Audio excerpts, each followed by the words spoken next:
And when he agreed to do it, I thought he was crazy. And I think it's your wife who told you to do it. Right? Yeah, that's true. I mean, all the important decisions of my life are made by my wife, anyhow.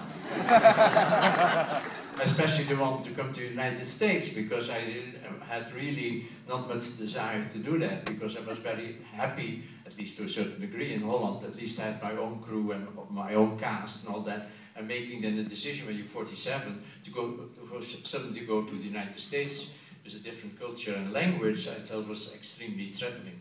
And she was much more courageous than I. And she said, you know, I'll take care of the kids and you do the movie. So that's how it went.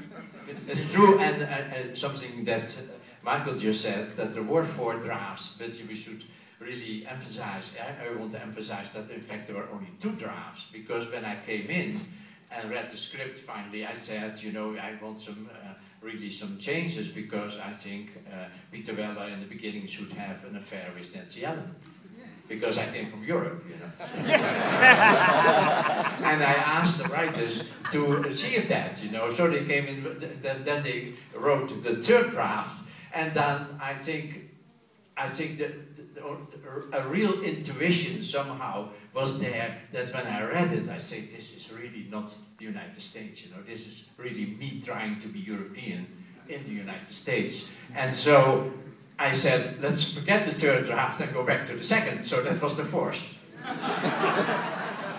And you did Basic Instinct, so eventually you got to have some sex in your account. Sorry, what? You got to do Basic Instinct, and that where you got to have... Then I could do whatever I wanted, yes. Well, not forgetting Showgirls, of course.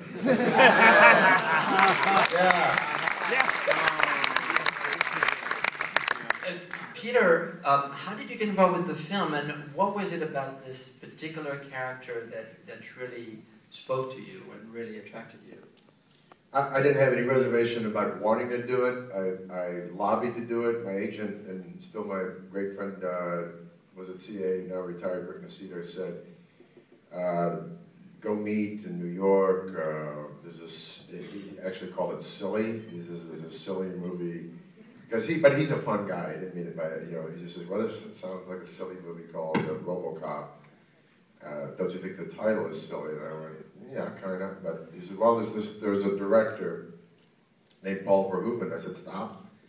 I've been a fan of Paul's since, you know, Church Delight, Soldier Warren, seen them all, man. Fourth Man, Spreaders.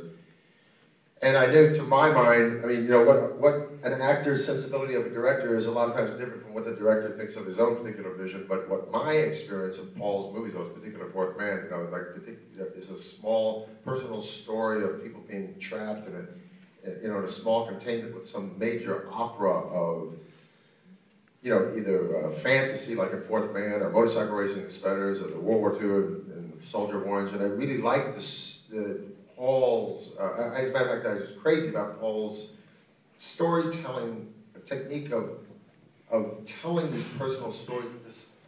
It's almost like Chekhov, you know. Chekhov, they're bitching about the cherry orchard while a revolution's going on outside.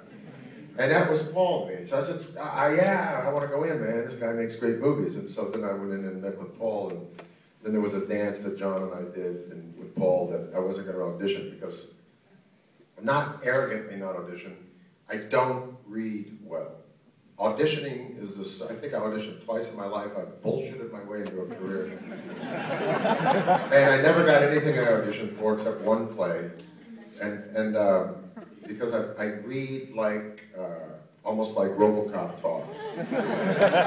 So, you know, if I read for this guy, it ain't gonna happen. So, you know, I met them at Italian restaurants, whatever that funky place was on the La Brea you took us to, John, and I had another conversation. And finally, they were about to pull the trigger on me, and Dino De Laurentiis offered me the lead in his remake of King Kong for some serious loot. I mean, serious loot today. Way more than this one was going to be.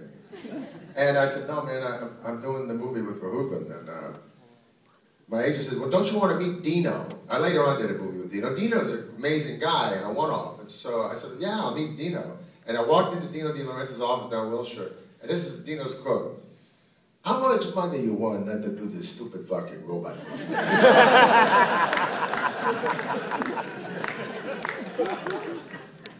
You know, and I kind of danced with him and then did a movie for him later. And that's how I got involved. Funny, but it was also very graphic. Did you know you were going to have trouble with the MPA and that there were going to be some...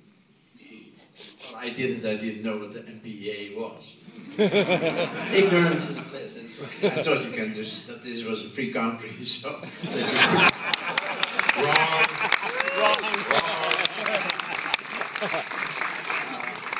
But then I noticed. I think we had to go back 9 times to the NPA to get our rating, yeah. But it was something for me difficult to understand, as I tried to tell you, because it is something so weird if you come from Europe, where these things certainly don't exist to that degree, to suddenly be,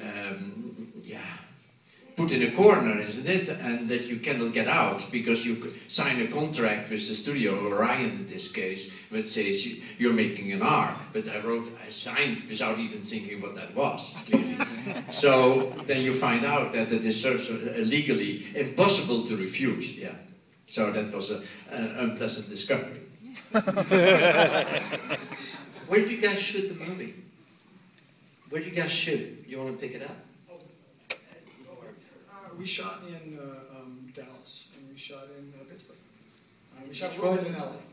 Just in Pittsburgh as well, that's right? In the ugliest ass location I've ever been in.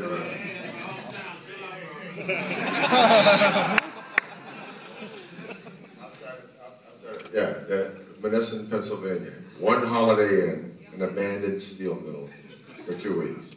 This is, you know, as Robert Mitchum said, his only criteria for doing a movie was how much and where.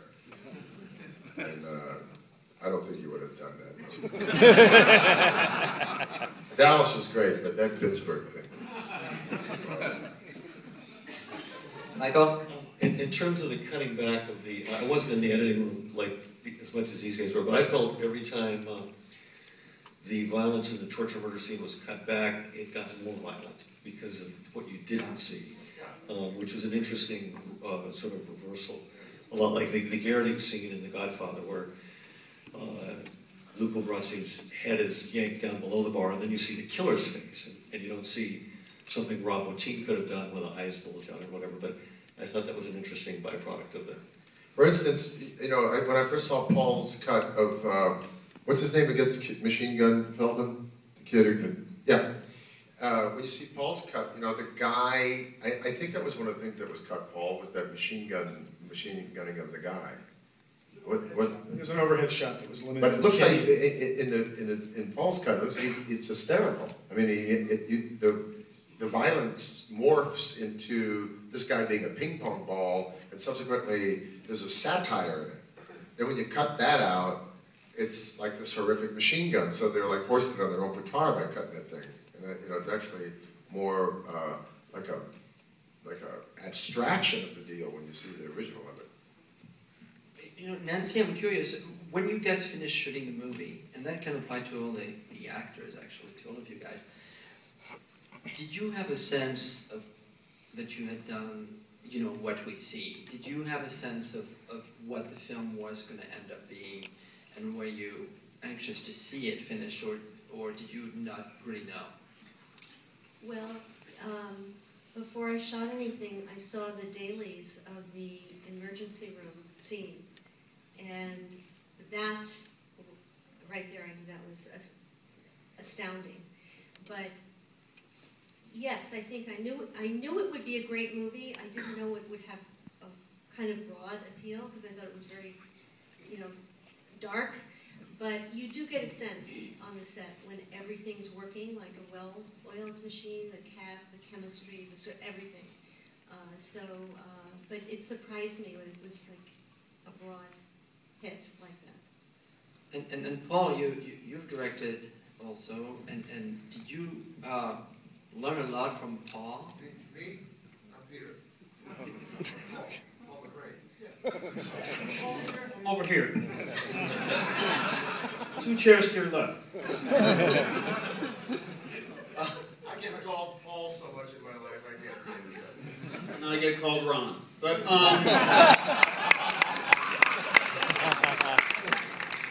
that's another story. Did I learn a lot from Paul? Yeah, how could you not?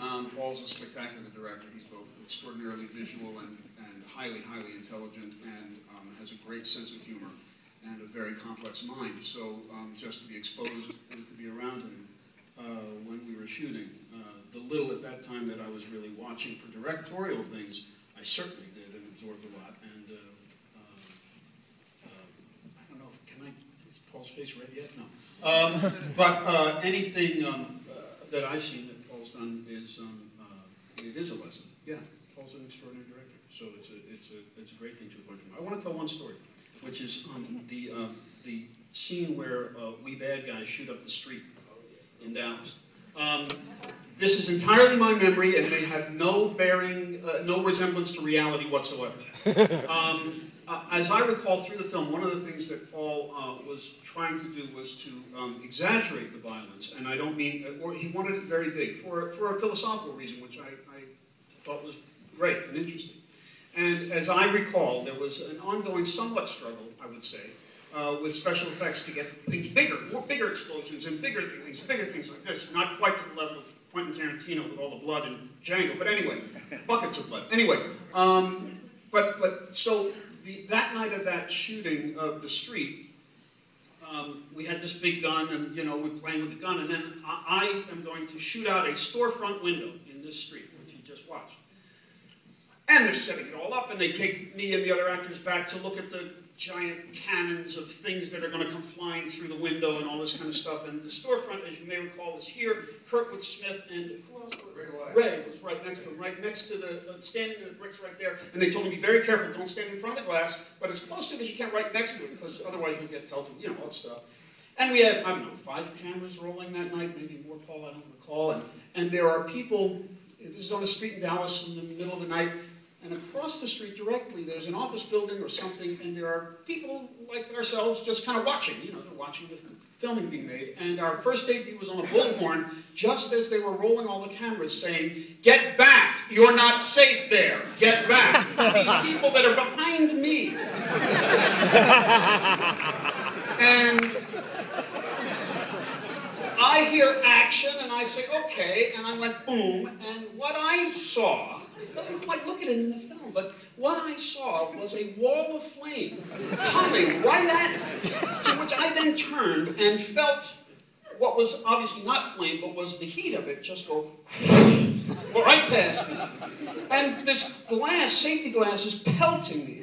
And I turn around and I look, and Kurtwood Smith's leather jacket is smoking right here. And we continue the scene, and we go, cut, and everybody gathers around, and I go, oh boy, yeah, is everybody okay? Is everybody okay? Yeah. And Paul said to me, he said, I'm going to do a terrible, terrible accent, I apologize, Paul. He said, normally I don't ask an actor to do something I don't do myself, but this time I think I don't do it.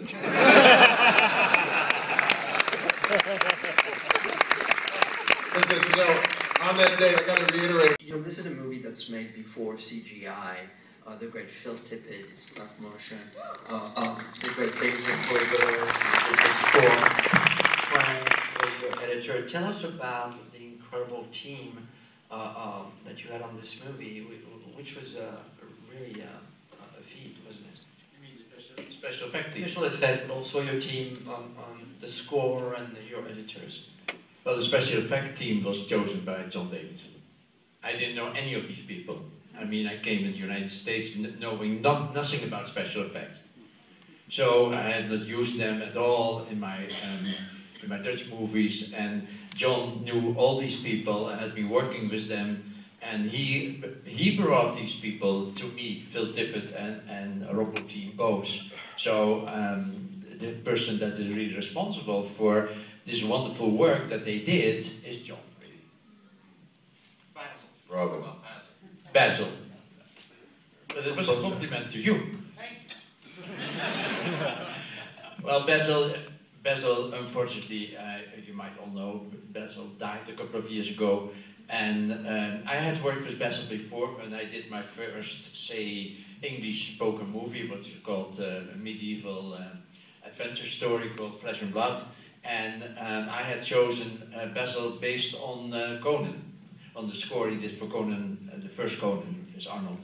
And I asked him if he wanted to do Flesh and Blood, because I thought, okay, Conan and Flesh and Blood, medieval, that's a bit similar. And so he did that, and then when we got to do RoboCop, I felt that it was, for me, the only person that I really knew, in fact. So I asked Jon if we could get Basil. And we did. I think you made the deal, and it took us a long time basically to find, let's say, the tone of the movie, the tone of the score, and the instrumentation and stuff like that. Because I'm an enormous fan of film music, and I think my movies have been elevated, nearly all of them, by great composers, notably Basil Poliduris and Jerry Goldsmith. Peter. Yeah, I just wanted to add one thing. Forces everybody to really be completely creative, and because let's say the expensive solutions were just not there. We had to find it in another way, and I think the best example of that is when I started to do the movie, I was planning to have a production design like Blade Runner, because that was in my mind, something like that. And I was basically discussing that with Jon Davison, and then Jon said, listen Paul, you can have wonderful production design, or you get a good robo suit. And you can choose, you know, because we don't have money for both. And so basically that's why when all the emphasis came on this, on the costume or the suit that Peter Weller was wearing, which is a fantastic, wonderful creation by Rob Bottin, not surpassed in any way till now, and of course based to a certain degree on another movie, Metropolis, by Fritz Lang. So there is really a continuity in history there, but I thought the fact that we had not, let's say, all the means, only, I mean, the movie was made for around 13, and that was even at that time was really cheap, but it forced you in a certain way to become extremely creative to achieve what was in the script, and I think the movie enormously benefited by that rigorous, basically economic approach that Jon basically put on the table, and I'm very thankful for that, because it is certainly my most inspired American movie. Thank you, Jon, again.